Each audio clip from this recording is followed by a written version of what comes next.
Muy buenos días. Súbele al micrófono, se nos tiene que escuchar hasta en la otra parte del recinto ferial, no te preocupes. Y además ya la se va notando. Muy buenos días. Bienvenidas y bienvenidos a esta ventana que cada día se abre desde el stand de la Diputación Provincial de Albacete, dispuestos como cada año a presentaríamos todos los pueblos, meteríamos aquí la provincia entera. Pero bueno, vamos despacito, pueblo por pueblo, localidad por localidad, con un tema y un eje principal que este año sin duda es uno de los más importantes de nuestra provincia, como es el pastoreo. Santiago Cabañero, presidente de la Diputación, tú tienes mejor voz que yo. Sí. Ahora lo comprobarán que no. ¿Qué tal en esta feria que siempre se estima de 2 a 3 millones de personas? La gente que nos visita, ¿qué tal el balance llegados a este punto del primer y único fin de semana fuerte que vamos a tener? Bien, pues buenos días a todas y a todos, un saludo al pueblo del Ballestero, a su alcalde, a Daniel, también a quienes nos acompañan, Tomás, Antonio, José Fajardo, que por cierto después imagino que vamos a hablar de ello, pero que tanto tenemos que agradecerles con el leitmotiv que este año guía este stand de la Diputación. La verdad es que el balance está siendo muy bueno. Yo puedo hablar de lo que estoy viendo aquí en esta casa de la provincia, en la Feria de Albacete. Tampoco nos da mucho tiempo a ver otros espacios, pero la afluencia que aquí estoy viendo, la acogida que se está teniendo con el stand y con el tema principal de este año, la verdad es que muy bien. Es cierto que este año la feria ha empezado en un lunes, lo fuerte, el día 8, la actividad en los redondeles ha empezado un lunes y eso probablemente se ha notado en las grandes cifras de afluencia hasta el día de hoy. Hoy imagino que esto va a ser una locura, va a haber muchísima gente en la feria, bendita locura, porque la feria es muy importante para esa autoestima colectiva, porque es un momento de encuentro, un momento de compartir, pero también para las pelas, también para la economía de la provincia. Decía este año Santi Flores, el pregonero de la feria, que a la feria se le llamaba la salvadora, porque era la salvadora para muchas economías que estaban esperando que llegase la feria pues para coger grasa para el invierno. Y bueno, muy bien. Permíteme también, antes de que empieces con el resto de compañeros de la tertulia, que salude a Aida, como hacemos todos los días, a nuestra intérprete en lengua de signos. Este tiene que ser un stand democrático en el que todo el mundo tenga las mismas oportunidades, que todos puedan entender lo que aquí se está hablando, y para eso es imprescindible la compañía de nuestros intérpretes. Siempre les hacemos una pequeña encerrona, y es preguntarles que si el pueblo que nos visita hoy, el Ballestero, que si tiene su símbolo dentro de la lengua de signos, si tiene su signo. Aida, ¿el Ballestero tiene signo? No. Vaya hombre, pues tendremos que inventárnoslo. ¿Y pastor o pastora?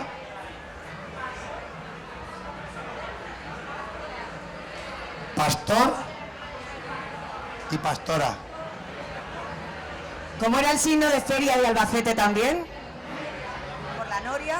Todo esto lo tenemos que ir aprendiendo, vamos a hacer exámenes luego, al cabo de un par de años. Luego al acabar la tertulia vamos a preguntar, así que... Bueno, pues muchas gracias, Aida. Yo le daría un aplauso porque es verdad que hacen un trabajo magnífico todos los días.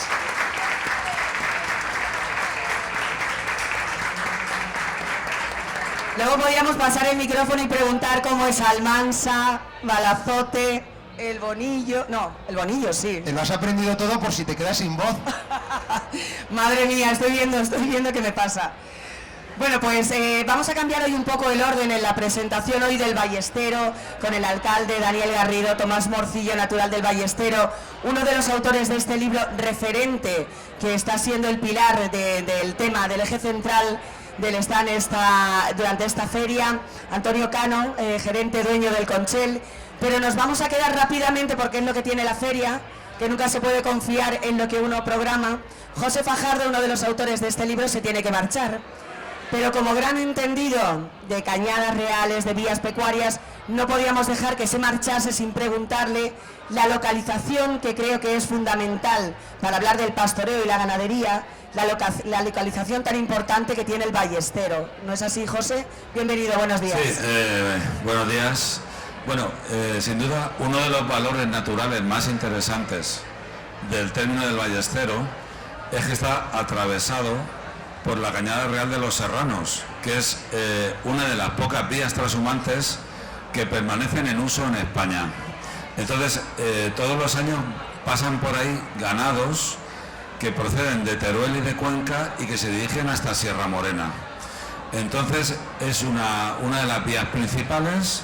Estas cañadas reales tienen 75 metros de anchura legal, que están en el término del Ballestero muy bien conservadas, están muy bien conservadas precisamente porque está en uso, y además tiene otra particularidad, que es a esa cañada real se superpone una calzada romana que no es ni más ni menos que la vía Augusta que comunica Cádiz con Roma, y en algunos tramos está bien conservada y muy bien empedrada. Entonces, sin duda, para mí, del término municipal del Ballestero, uno de sus valores naturales más importantes es estar atravesado por esta cañada real, que nosotros muchas veces la utilizamos en las rutas que hacemos de senderismo. Y hablando de cañadas reales, también las vías pecuarias elegidas por los propios animales, como comentabas, se siguen manteniendo, y sobre todo se podría llegar a dar otra utilidad a esas vías que a lo mejor no se utilizan tanto hoy en día. Sí, ahora mismo la legislación establece para la red de vías pecuarias que es un dominio público.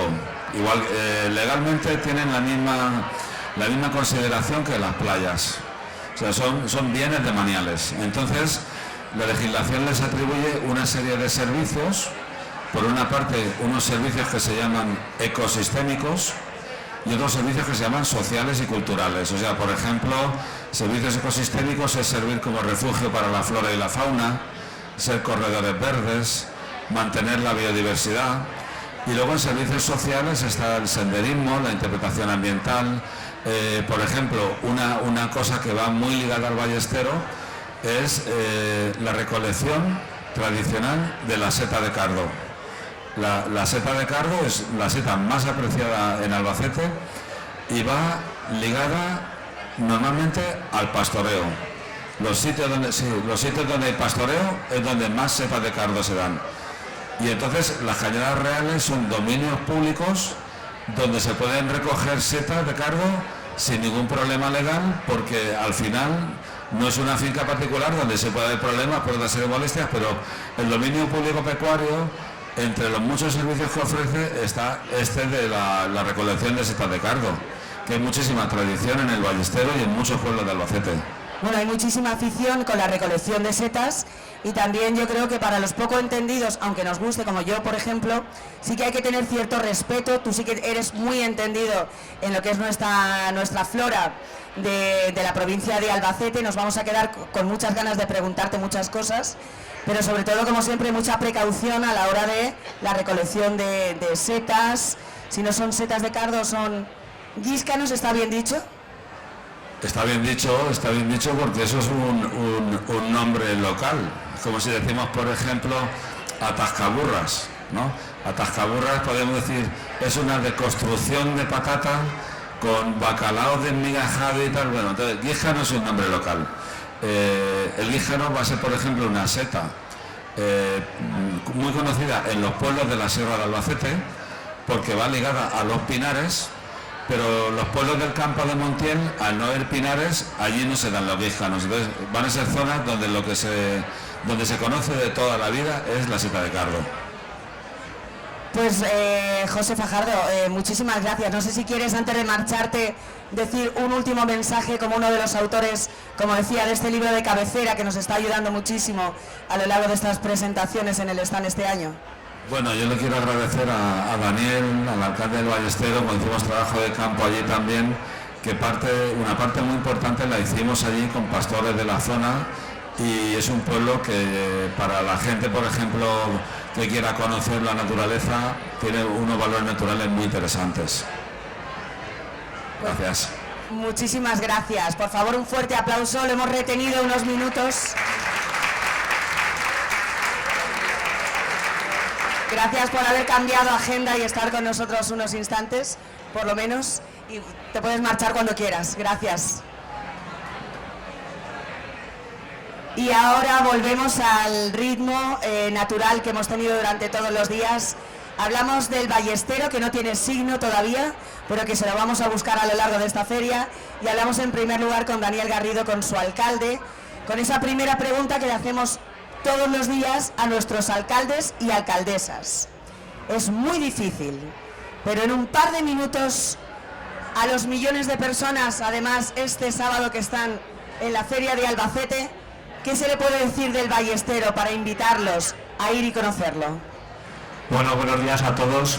Lo primero que quiero es agradecer a Santi, a la Diputación, que nos ceda este espacio en plena feria de Albacete, que vamos, no hay mejor escaparate para conocer un pueblo como el Ballestero, que tengo que decir que el número de habitantes es el más pequeño que va a visitar este stand durante la feria, solo el número de habitantes, en lo demás somos muy grandes. Entonces, para que la gente que no lo conozca, que aquí veo muchas caras conocidas, el Ballestero está en la zona oeste de la provincia, unos 65 kilómetros de la capital. Estamos en un altiplano, con lo cual estamos a 1029 metros de altura, lo que nos da, por ejemplo, en días como hoy, una media de 3 o 4 grados menos, se está un poquito más fresquito. Y el Ballestero, es un pueblo en que nosotros nosotros y toda la gente, lo más importante es no perder los privilegios que tenemos para vivir allí. ¿Cuáles son esos privilegios? ¿Cuáles son lo que nos hace tener cualquier necesidad cubierta? Pues son sencillas. Tener un colegio abierto, básico para el pueblo. Este año, lo he dicho, tenemos 411 habitantes a 1 de enero del 25. Las necesidades cubiertas, claro, el colegio básico, 27 alumnos de primaria e infantil, que son muchos. Este año hemos crecido. A partir de la ESO, vamos al Instituto del Bonillo. ¿Qué tenemos más cubierto? Pues tenemos el consultorio médico y enfermera. Pansan consulta todos los días, salvo fines de semana y tal, que vamos a urgencias al Bonillo. Tenemos cosas que en principio para otros pueblos grandes sí son importantes, pero no son tan urgentes. Tenemos farmacia, tenemos un supermercado extraordinario, ahora que está en la marca Carrefour. Tenemos restauración, tenemos alojamientos, tenemos un hostal maravilloso, tenemos casas rurales, tenemos oferta de instalaciones deportivas, piscina, pádel, tenis, frontón, fútbol sala. Tenemos unos entornos para hacer rutas tanto a pie como en bicicleta, porque el municipio, de los 135 kilómetros, 138 kilómetros cuadrados, que es su término, mucha parte del término es encinas y sabinares. Tenemos unos sabinares maravillosos. Entonces es un placer hacer unas rutas, tanto andando como en bicicleta. O en bicicleta se pueden ver las torcas de Covatillas, se pueden ver parajes como el de Peribáñez, que cuando hay años de agua se llena de flamencos y es espectacular. En fin, hay muchas opciones y te digo que siempre nuestro objetivo es no perder ninguna. Tenemos una residencia de mayores funcionando perfectamente, y ahora también aprovecho, porque estamos en plena periodo de ampliación, vuelvo a dar las gracias a la Diputación, a su servicio de contratación, porque la verdad es que es un proceso de licitación muy complejo y muy complicado, y Mari Carmen al frente, pues la verdad es que estamos haciendo un trabajo y creemos que vamos a llegar a buen puerto. Entonces una residencia de mayores en un pueblo que la media de edad pues es muy grande, pues es fundamental. Entonces ponemos todo nuestro empeño, nuestro esfuerzo, nuestra imaginación, porque claro, esto es como todo, ¿cómo está el café de dulce? Pues depende del azúcar que le eches. Entonces, ese es el tema.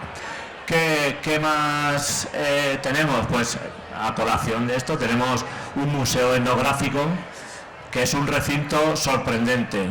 No solo es un recinto como tal, un museo a secas. Bueno, dentro del museo está el Museo del Pastor, pero tenemos otra serie de actividades y que utilizamos los patios, pues para el patio más bonito que tenemos, que lo utilizamos para eventos, cines de verano. El aula, este año hemos hecho un recual, lo hemos utilizado como lo tenemos dado de alta como centro de formación, hemos hecho un recual 6 meses, allí lo hemos utilizado. Tenemos otro patio que utilizamos para gente joven con un escenario permanente. En fin, tenemos una cantidad de servicios que nos permite vivir bien quien quiere vivir allí. Y me dejo lo último, y porque claro, aquí vienen todos los alcaldes y presumen de sus pueblos con razón y de sus cosas. Y yo me voy a permitir presumir de lo último y el último servicio que damos al pueblo. Bueno, yo presumo y el pueblo presume de su biblioteca pública municipal. La biblioteca pública municipal es de las mejores de España. La gente que está aquí dice, el alcalde se está tirando un triple. No. El alcalde dice y el ballestero dice que en los últimos 7 años la biblioteca, entre otras cosas, ha sido premiada con los premios María Moliner 7 años consecutivos. Algunos de ellos 7 años consecutivos. Algunos de ellos entre los 10 mejores de España. Recuerdo que cuando era ministro de Cultura, Miquel Iceta fue quien dio el premio. Y es, la verdad, un orgullo, pues el corazón del pueblo, es un punto de encuentro y, en fin, me permito lo último, que es presumir de nuestra biblioteca.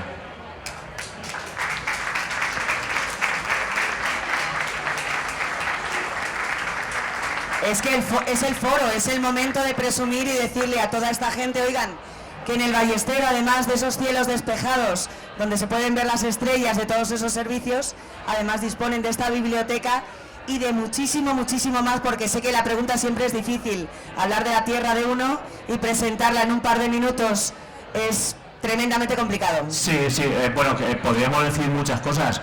Por ejemplo, hablando ya un poco del tema pastoreo, en el término tenemos 11 explotaciones ganaderas.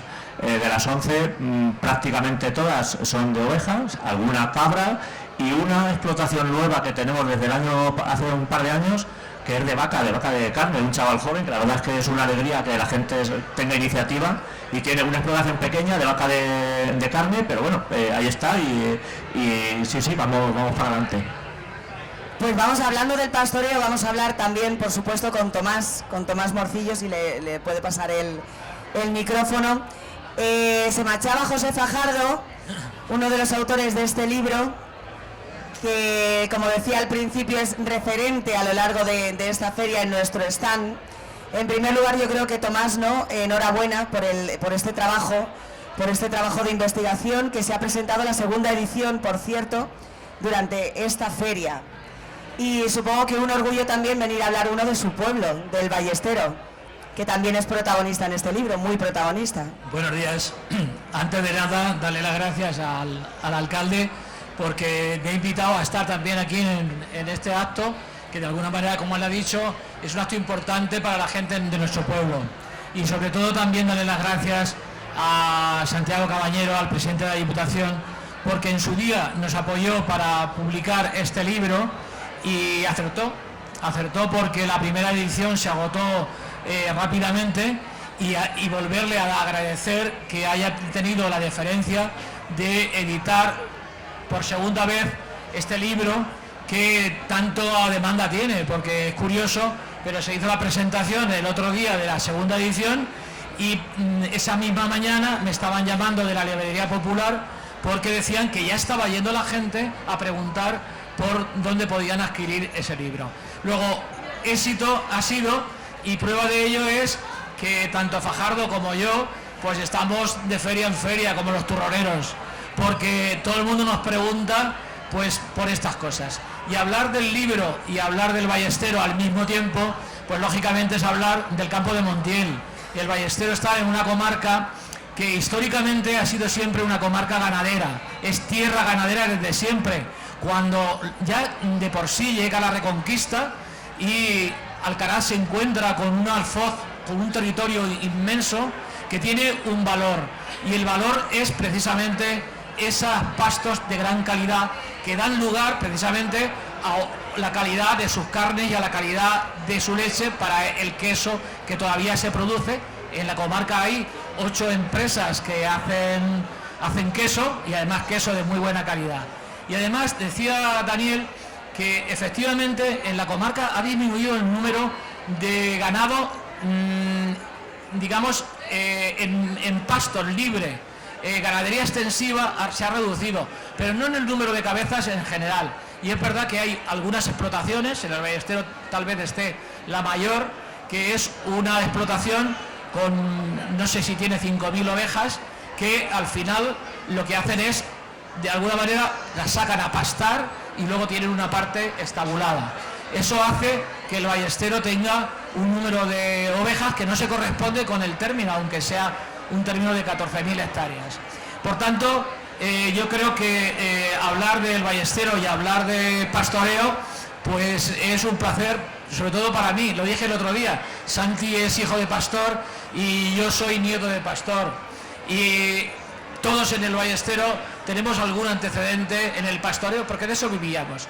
Pero como ya hemos hablado tantas veces, tantas cosas durante esta feria, y todavía nos queda hablar el día de Osa, pues de un tema como la miera, pues yo hoy os voy a hablar de que hasta que yo fui alcalde, en el año 63, todo el pueblo estaba lleno de apriscos. La gente no tenía su ganado en unas condiciones, las mejores condiciones, sino que estaban muchas veces en corrales que no reunían esas condiciones para mejorar el rendimiento económico de ese. Se hicieron apriscos nuevos, se sacaron los ganados del pueblo y desapareció la dula. Esto que alguna gente me pregunta que qué es, pues en todos los pueblos había lo que se llamaba dula o ganado a la vez. Y es que en todas las familias era importante tener un número de cabezas de ganado, 2 cabras, 5 ovejas, muy poquita cosa, pero que había que sacar a pastar.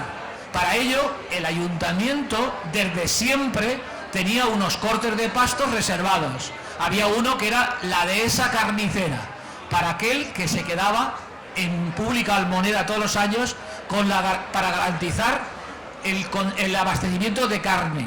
Y luego estaba la dehesa de la dula, unos pastos cercanos al pueblo donde el dulero, si había pastor o el que le tocara, sacaba su ganado y pastaba en ese territorio. La dula es un sistema comunitario de ganado que ya existía incluso en la dominación árabe. De hecho, dula es un término árabe.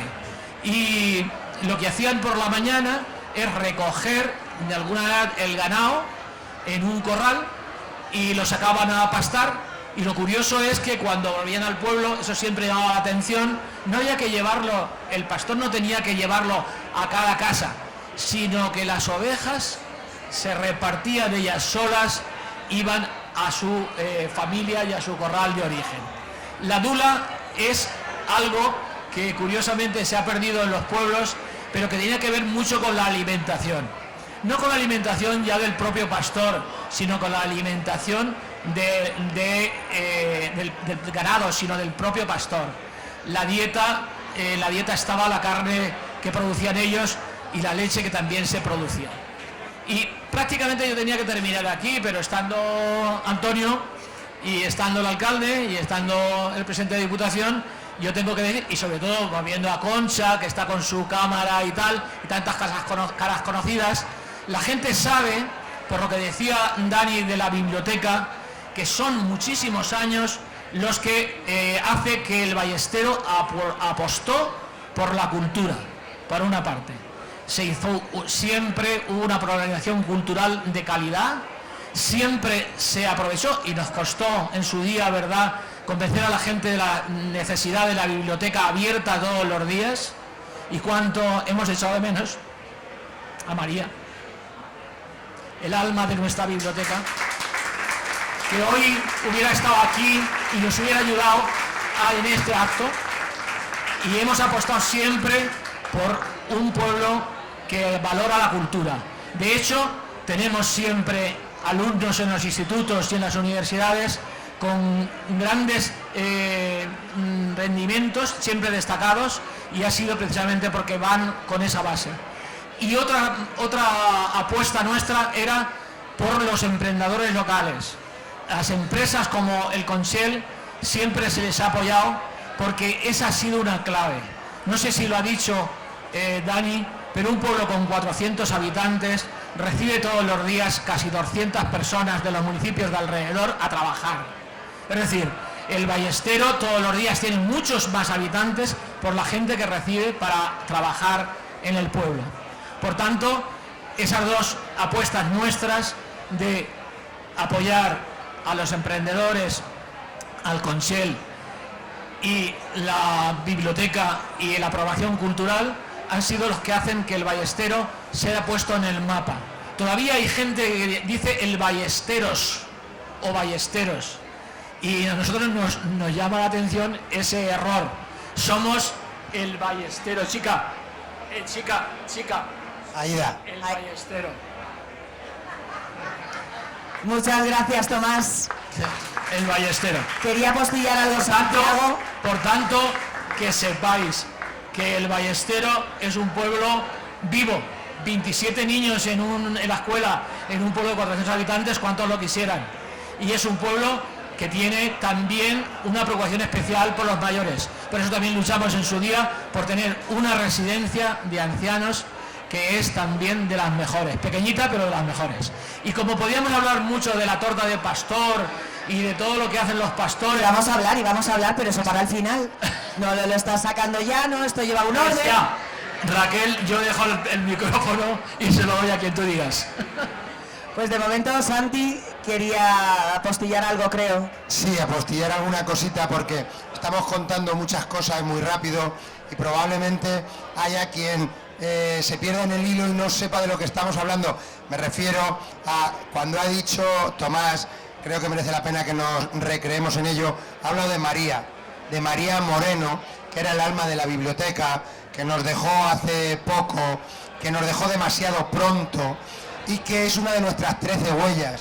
Sabéis que en la Diputación de Albacete hemos hecho un proyecto en el que reconocemos a las mejores de entre nosotras, a esas mujeres que la historia las ha ocultado pero que son imprescindibles para nuestra historia, como pueda ser una Oliva Sabuco o otras muchas, o María Marín o otras muchas mujeres. Dentro de esas 13 huellas está María, por ese espíritu de apoyo a la cultura, de que en un municipio muy pequeñito, y fijaros qué bonito, que el alcalde, que los vecinos, que quien ha sido alcalde, que de lo que más presuman es de ese valor cultural, de esa apuesta por la cultura, por la educación, que es lo que nos hace libres y lo que nos hace mejores.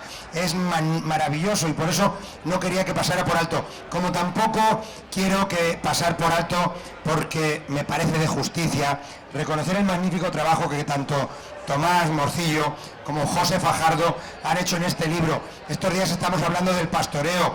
Por suerte en el Ballestero sigue fuerte el pastoreo, pero hay muchos municipios donde se está perdiendo y no se puede perder ese saber popular. Este libro es una joya. Los que nos hemos criado entre pastores, entre ovejas, sabemos que este es un libro hecho por pastores, recogidas muy bien esas historias por gente que conoce muy bien el pastoreo, pero que cuando oyes la dula, el pijar, cuando oyes este tipo de cosas, dices, esto no lo ha hecho alguien de oídas, esto lo ha hecho alguien que lo ha vivido desde dentro y está hecho con muchísimo cariño. Así que, de verdad, os pido otro aplauso para José Fajardo, para Tomás Morcillo, porque este libro es una joya.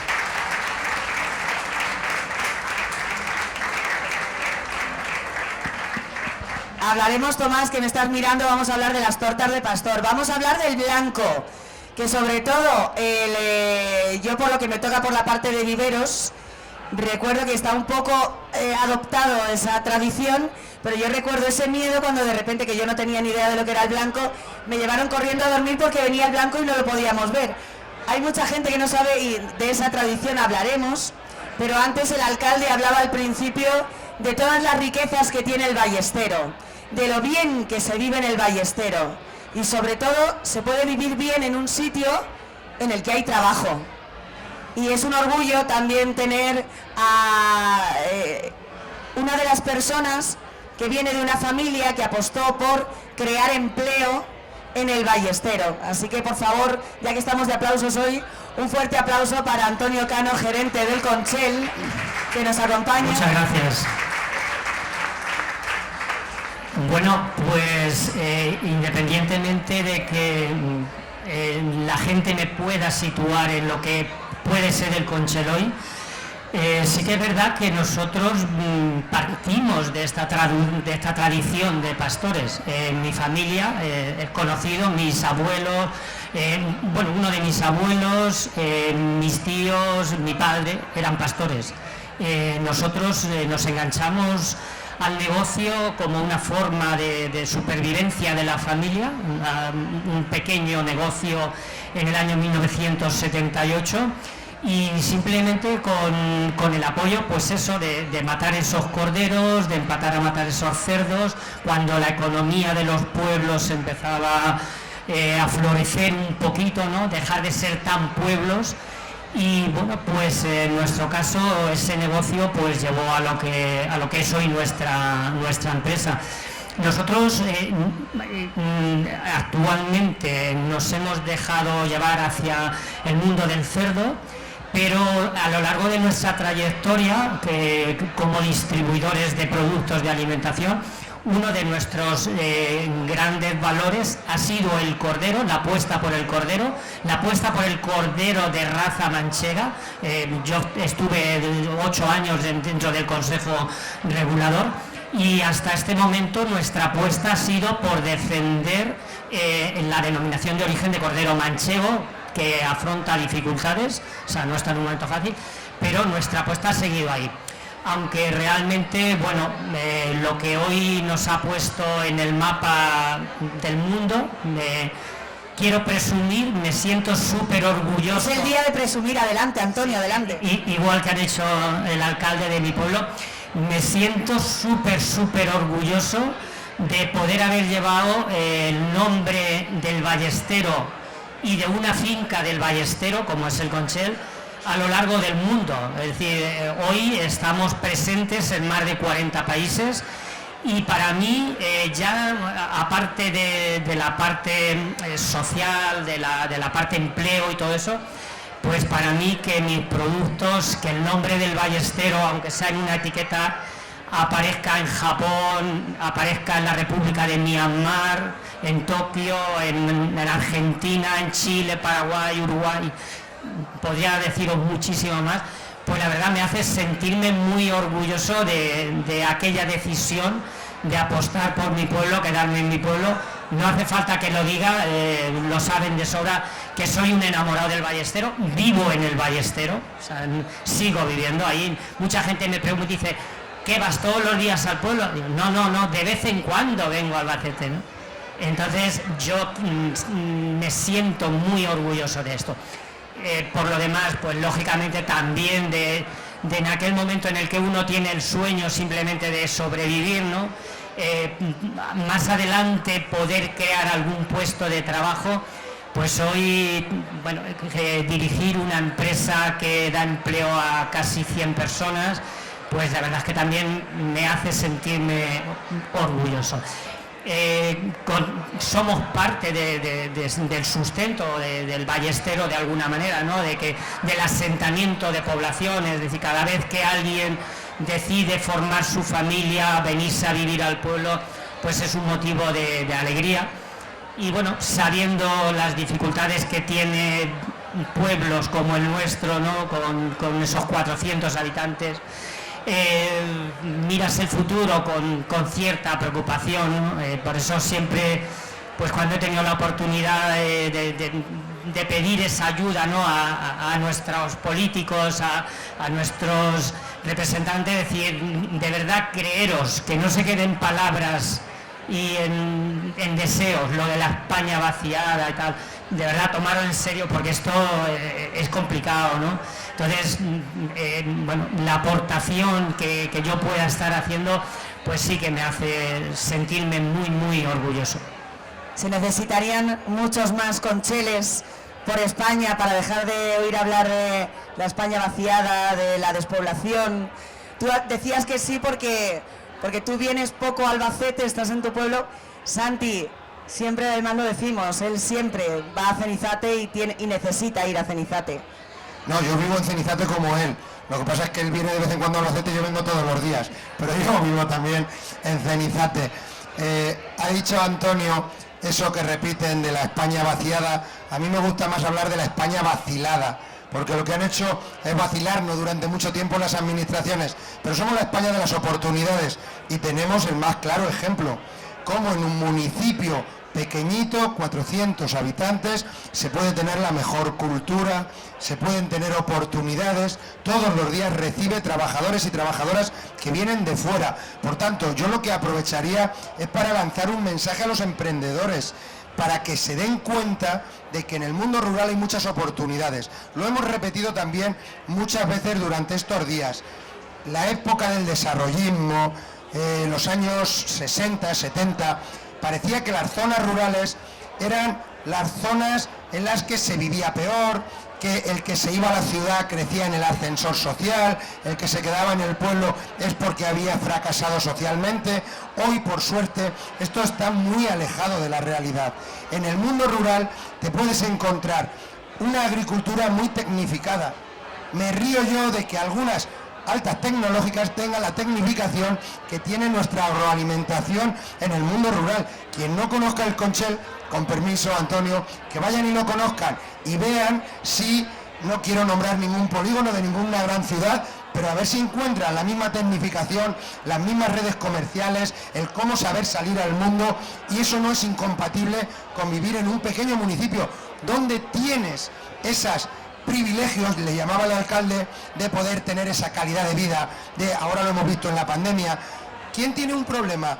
¿Los que estamos despoblados o los que están superpoblados? A lo mejor tenemos que empezar a cambiar el chip. A lo mejor el problema lo tienen los que viven hacinados en pisos de 60 metros en el centro de grandes ciudades y tardan una hora en ir a su puesto de trabajo. A lo mejor la calidad de vida la tenemos los que vivimos en el mundo rural. Yo digo esto porque, como a mí no me gusta ser lastimero y siempre digo que como hablemos mal de la burra no la vamos a vender, vamos a empezar a hablar en positivo del mundo rural, del mundo de las oportunidades, del mundo en el que, oye, quien no quiera venirse a vivir al mundo rural, que no pasa nada, pero que quien quiera vivir en él, lo que tenemos que garantizar desde las administraciones es que tengan las mismas oportunidades. Esto va de libertad, de que cada uno viva donde quiera, y de derechos, que viviendo donde se viva se tengan las mismas oportunidades, y a partir de ahí que cada uno viva donde le guste vivir.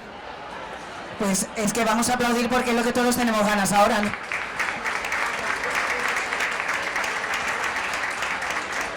Bueno, volviendo en esta recta final ya, aunque hay muchos temas que se nos quedarán en el tintero, tenemos aquí unas impresionantes tortas de pastor, porque si hablamos del pastoreo, hablamos del ballestero, es imposible no mencionar, y además acompañando de estas imágenes, estas tortas de pastor entre Tomás y entre Daniel, el alcalde. Más o menos un poquito de elaboración de cómo se consiguen y en qué consiste esta tradición tan arraigada en el ballestero. Bueno, a ver, yo te voy a decir quién las ha hecho y Tomás luego te explica cómo. Esas tortas están hechas esta mañana de un pastor de verdad, que es mi cuñado.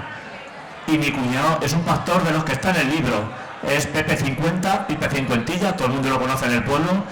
Pastor ya jubilado, ya lleva varios años jubilado. Se jubiló a los 65 años. ¿Lo estamos viendo? No, bueno, este te lo explico ahora. Entonces, él se jubiló a los 65 años, pero tuvo la suerte o la desgracia de empezar a ser pastor a los 7. Desde los 7 a los 65 ha sido pastor. Pastor extraordinario y persona mejor.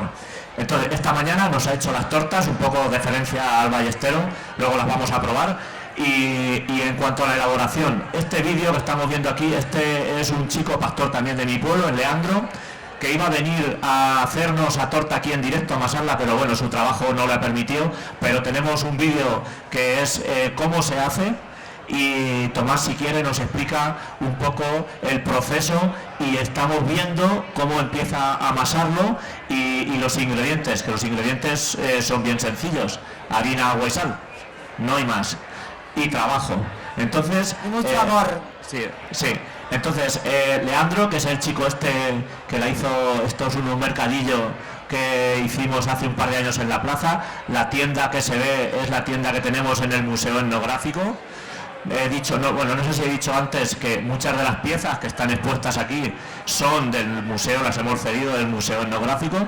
Y bueno, pues ahí se va a ver más o menos el proceso hasta que llegamos a eso, que es una torta de gazpacho extraordinaria, que se come en el gazpacho y te coge base para salir a la feria tranquilamente. Y además se come con una anchoa en medio, y es el mejor aperitivo del mundo. Con lo cual, si quieres, Tomás, sigues y nos cuentas qué es exactamente lo que Leandro está haciendo. Las tortas de pastores no son exclusivamente de la zona nuestra. Curiosamente, hay vídeos de otros lugares del mundo en el que los pastores, pues tenían que buscar remedio pues para cocer su pan al exterior. No es fácil una cocción al aire libre. Entonces ellos idearon esta manera. Cogieron los ingredientes que ha dicho Daniel, sal, agua y harina, pero sin levadura. Por eso es un pan ácimo, por eso se llama cenceña. Los pastores del Bonillo hacen la lumbre, hacen la torta sin leña. Con las pastas del ganado cuecen la torta cenceña. Cenceña quiere decir que no lleva levadura. De alguna manera, pensad que si las majadas, los cortijos, estaban en burra, porque era el único vehículo que tenían, pues a 5 o 6 horas no se podían permitir ir al pueblo a comprar el pan. Se lo hacían ellos. Y entonces esta era la solución. Amasar muy bien amasada, lleva muchísimo trabajo, llevan una serie de enseres para ello, llevan el tortero hecho de pleita, la piel curtida por ellos para amasarla, y luego llevan un cubrepan, porque es donde se cuecen las brasas del propio estiércol de las ovejas, que ya lleva asentado más de 3 o 4 años. Ese estiércol apisonado se quema y queda una brasa incandescente, y ahí es donde en unos minutos se cuece. No es posible la cocción al aire libre si no es con el poder calorífico de este combustible. Y decir también a todo esto que los pastores no solamente hacen las tortas bien, como decía Daniel, sino que están dispuestos. En las fiestas del pueblo, la torta ahora para tanta gente no se puede echar, pero siempre hay motivos para que hagan una exhibición y tal. Es verdad que Pepe Torres, el que llamamos cincuentilla, hay una cosa que decir, es que los pastores todos tenían mote. Ellos siempre se nombraban entre ellos de los pueblos y se conocían como Pajarito, Patardelana, Chisirre. Estoy hablando de gente real de los pueblos nuestros. Y entonces al padre de Pepe le llamaban 50, pues el cincuentilla.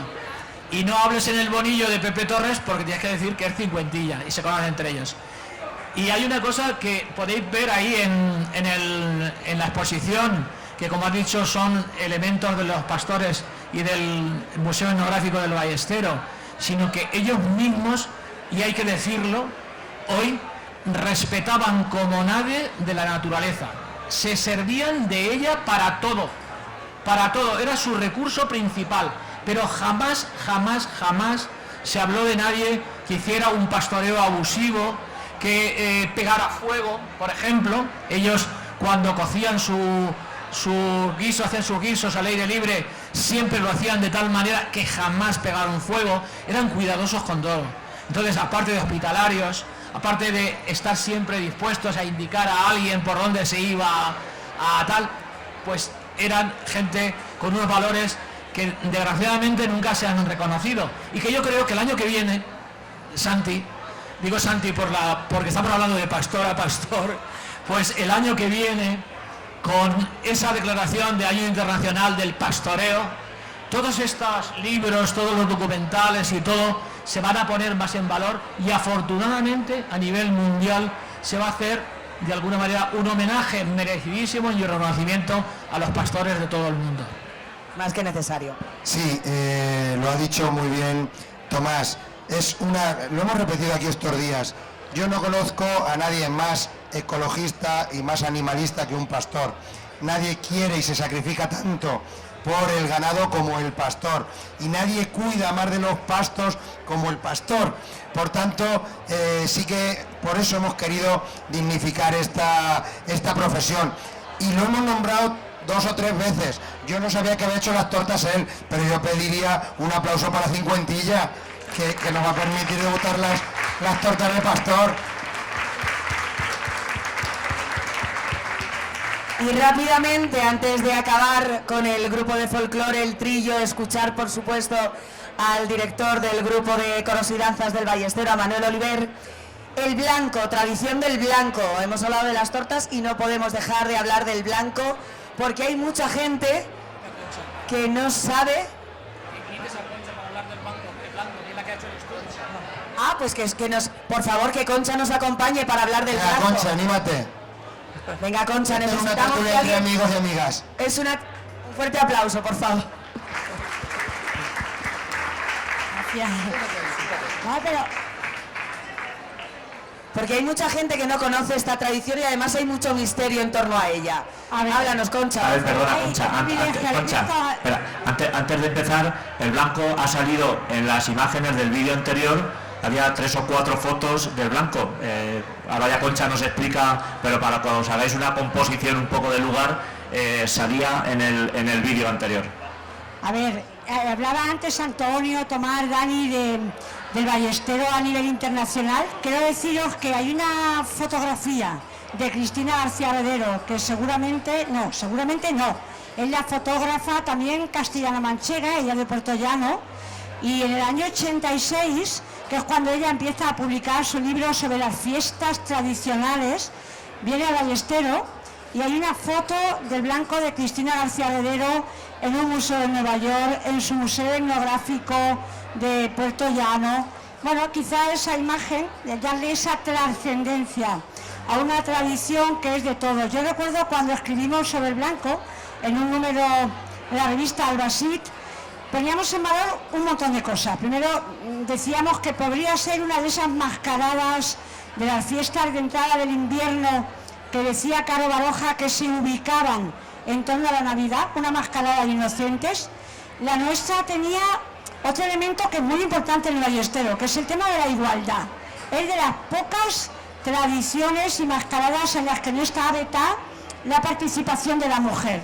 Hombres o mujeres, uno por año, pueden ser el blanco, es decir, esa ánima muda que en esa cristianización sale a pedir por las almas del purgatorio, que va con una campanilla que es única y que se escucha prácticamente en todo el pueblo, esté donde esté, que tiene ese punto también de alguna manera que la gente empiece a preguntar quién es hombre, es mujer, de dónde ha salido, y que la gente que sale o bien por promesa, como lo era antiguamente, o bien por tradición o por mantenerla viva, siente ese orgullo, esa ilusión de estar participando en un rito que ni siquiera el origen entero sabemos cuál es, podría ser el siglo XVI, que representa las almas de los inocentes, que es muda, que no habla, que usa una campana, y que, repito, en la imagen, que no es esa es una foto nuestra, ahí está Ramón con Ana, y luego está mi hermana, y creo que Tomás es tu hijo, Miguel, el blanco en esa foto, creo que sí. Bueno, una vez al año hay un blanco, y toda la gente que nos sentimos del Ballestero en esa campanilla ponemos el sentimiento de saber que estamos cumpliendo con un rito yo le preguntaba a la gente de cuándo es y la gente decía, los más viejos, de los más viejos, de los más viejos, ya lo recordaban, ¿vale? Me quedo con eso y con la imagen de Cristina García Rodero, que los animo a buscar. Todavía está en el cuartel. Es una foto espectacular de Cristina García Rodero en el Ballestero. Muchas gracias. Muchísimas gracias, Concha. Por favor, un fuerte aplauso, que ha sido rescatarte de entre el público. Invitamos ahora a Manuel Oliver, porque además de todo esto en el Ballestero, además tienen un grupo de coros y danzas y Manuel es el director. Bueno, yo creo que en primer lugar mucho trabajo, ¿no?, para hacer lo que es un grupo, y muy necesario, supongo que en muchos pueblos, para que no se pierda nuestro folclore también, tener gente como tú que anima a formar grupo. Sí, Raquel, la verdad es que muchísimo trabajo, muchísima emoción también de llevar, como bien ha dicho antes nuestro presidente de Diputación, Santiago, ese saber popular que está en los libros, está en las tradiciones y evidentemente está en el folclore. La palabra folclore es saber popular. Y canalizarlo y que no se mantenga, además en un pueblo pequeño como tenemos, y simplemente nosotros en mi pueblo hace muchísimos años que no tenemos música. Entonces la música la hacemos con la percusión de toda la vida, con la botella de anís, con el mortero, con la pandereta y con las castañuelas. Y todos los años, para San Miguel, para la fiesta de San Miguel, pues hacemos una exhibición ante la Virgen de la Encarnación en la plaza, y luego subimos a hacer pues nuestras jotas. Tenemos una zona riquísima de folclore en el Ballestero. La zona del Ballestero, Bonillo, es de las más ricas en folclore de la provincia de Albacete, y nos enorgullece continuar con la tradición, que no se pierda y que nuestras tradiciones vayan para adelante. Labor de continuidad y de investigación, mirando para atrás, porque eso también conlleva, habéis llevado también en el Ballestero una labor de investigación de todas esas jotas. No me va a llegar la voz. No te preocupes. Toma las riendas, háblanos de las jotas que ya estáis recuperando en el Ballestero. Claro, Va a cantar una jota. Sí, ahora mismo. Eso no es ningún problema, Tomás. Que esa investigación y esas jotas centenarias, al fin y al cabo, la tradición oral tiene esa magia, que no sabemos realmente quién y en qué momento se hizo, cómo se hizo, sino simplemente la gente, pues antiguamente, en esa jota navideña que tenemos nosotros, por ejemplo, se ponía a bailar en las madrugadas frías del pueblo, cuando estaban las taonas llenas de actividad, preparando el pan del día siguiente. Y ese tipo de jotas y de letras nuestras, manchegas, son las que han perdurado con el tiempo, y también ha hecho, evidentemente, Diputación de Albacete, a lo largo de los años ha hecho una labor importante de difusión, con muchos discos que ha formado, y creo que esa labor es importante en los medios de comunicación, en los medios de administración pública, que estén también por la labor de continuar este mensaje también en torno a nuestras tradiciones. Y además vamos a acabar con un estreno. Hoy no vienes con el grupo de coros, ¿sí?, de danzas del Ballestero, vienes con el trillo, ¿sí?, y hacer un estreno importante en esta feria. Pues es importantísimo, y nos decía, hace poco decía nuestra directora Isabel Martínez, que era un honor también para el trillo el que yo tirara de ellos. En esta ocasión, bueno, ha sido porque era muy complicado estar hoy aquí con un grupo del Ballestero, y tiré inmediatamente de ellos, y además les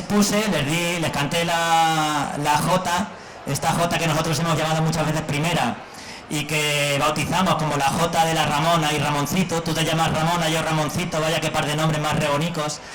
Pues así empieza esta jota, y les pasé el audio. Inmediatamente tenemos unos músicos y una rondalla maravillosa, y se pusieron manos a la obra. Estuvimos el día de la Virgen de los Llanos, el 8 de septiembre, en Onda Cero. Allí lo estrenamos con solamente un ensayo, y aquí pues es la propuesta que os mostramos a Albacete y a la feria, esta feria internacional, y vamos a hacer pues esta jota de la Ramona y Ramoncito, y luego pues alguna sorpresa más.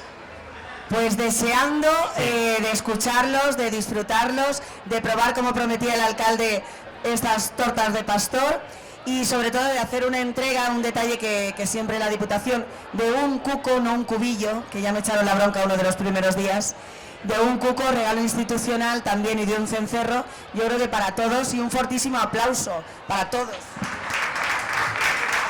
Para Antonio, para Manuel, labor de investigación, para el Conchel, para la investigación de Tomás, para el amor del alcalde de Daniel. Enhorabuena de verdad de corazón a todos.